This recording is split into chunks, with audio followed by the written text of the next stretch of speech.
இப்போ வந்து அவங்களோட ஜாதகத்திலேயே இந்த விஷயம் நடக்காதுங்க, முடியாதுங்க அப்படின்னு சொன்னாலும், இந்த சக்ராஸ பேலன்ஸ் பண்றப்போ, அவங்க என்ன வந்து ஃபோக்கஸ் பண்ணியிருந்தாங்களோ, கண்டிப்பா அத சக்சஸ் பண்ணக்கூடிய எனர்ஜி குடுக்கும். எந்த விதமான கர்மா இருந்தாலுமே சரி, இந்த கர்மா அதனால நீ பண்ண மாட்டாத அப்படின்னு வந்து மொட்டையா சொல்றத விட, அதுக்கு நீ இந்த சக்ராஸ ஹீல் பண்ணு உனக்கு சக்சஸ் ஆகும் அப்படின்னு சொல்றது தான் வந்து ரேக்கி ஹீலிங்கே.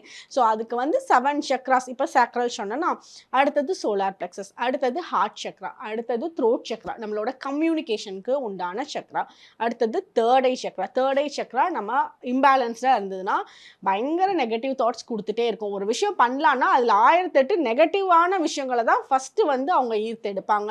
அதுல பாசிட்டிவான பாயிண்ட்ஸ வந்து அவங்களோட மைண்ட ஃபோக்கஸே பண்ணாது. அதே மாரி படிக்கிறவங்களுக்கு வந்து அந்த சும்மா ஒரு 2 மணி நேரம் படிக்கிறாங்க அப்படின்னா, அந்த 2 மணி நேரத்துல ஒரு 10 நிமிஷம் கன்டென்ட் தான் மைண்ட்ல தங்கும். மித்தபடி எல்லாமே வந்து அந்த பிரசன்ஸ் ஆஃப் மைண்ட் வந்து அந்த படிக்கிறப்ப இருக்காது.